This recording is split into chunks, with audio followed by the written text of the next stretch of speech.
संभावी संसाधन वे संसाधन जो किसी प्रदेश में विद्यमान होते हैं परंतु इनका उपयोग नहीं किया जा रहा हो, इन संसाधनों को संभावी संसाधन कहते हैं। दोस्तों, कुछ ऐसे संसाधन होते हैं जिसका उपयोग हो सकता है लेकिन उसका उपयोग नहीं किया जाता है, अगर किया भी जाता है तो बहुत कम मात्रा में उसका उपयोग किया जाता है। तो इस प्रकार के संसाधन को संभावी संसाधन कहते हैं। उदाहरण के लिए भारत के पश्चिम भाग में है, विशेषकर राजस्थान और गुजरात में पवन और सौर संसाधनों की अपार संभावना है। उदाहरण में भारत के पश्चिम भाग जो है राजस्थान और गुजरात, इन दोनों राज्यों को लिया गया है।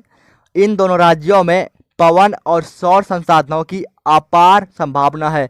पवन ऊर्जा उत्पादन करने का राजस्थान और गुजरात में बहुत ज़्यादा संभावना है, परंतु इनका सही ढंग से विकास नहीं हुआ है।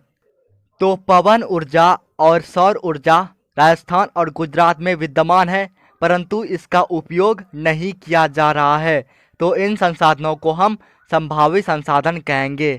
आगे है विकसित संसाधन वे संसाधन जिनका सर्वेक्षण किया जा चुका है और उनके उपयोग की गुणवत्ता और मात्रा निर्धारित की जा चुकी है, विकसित संसाधन कहलाते हैं। नाम पढ़कर ही आपको पता चल गया होगा, विकसित संसाधन मतलब विकसित हो चुका है।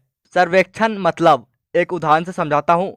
एक व्यक्ति मकान खरीदने के लिए गया तो मकान खरीदने से पहले वो मकान को देखेगा, तो मतलब कि वो व्यक्ति मकान का सर्वेक्षण कर रहा है। तो विकसित संसाधन में वे संसाधन आते हैं जिनका सर्वेक्षण किया जा चुका है और संसाधन की गुणवत्ता कैसी है उसका मात्रा निर्धारित किया जा चुका हो, इन संसाधनों को हम विकसित संसाधन कहते हैं।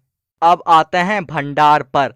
दोस्तों, अगर अभी तक आपने मेरे चैनल को सब्सक्राइब नहीं किया है तो ज़रूर सब्सक्राइब कर दीजिए, क्योंकि मैं इस चैप्टर के सारे इम्पॉर्टेंट टॉपिक आपको बताऊंगा। इससे पहले जैव संसाधन और जैव संसाधन, नवीकरणीय संसाधन और नवीकरणीय संसाधन के बारे में बता चुका हूँ। इस वीडियो के बाद अगला जो टॉपिक होगा उसको मैं बताऊंगा। वीडियो आपको मिल जाए इसलिए आप चैनल को सब्सक्राइब कर दीजिए।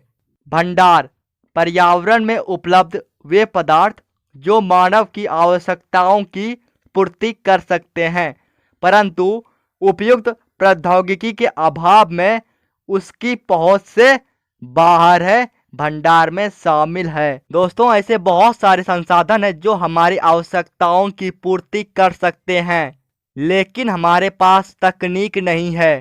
प्रौद्योगिकी के अभाव में इन संसाधनों के पहुंच से हम बाहर हैं, इन्हें हम भंडार कहते हैं। उदाहरण के लिए जल दो गैसों हाइड्रोजन और ऑक्सीजन का यौगिक है। जल किसका यौगिक है?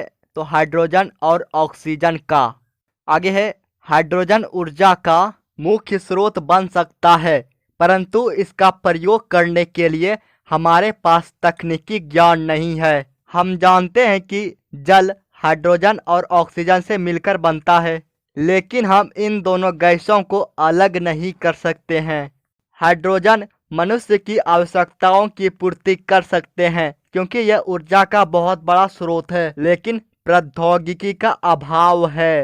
And thank you. आज का क्लास यहीं तक। Best of luck. Thank you.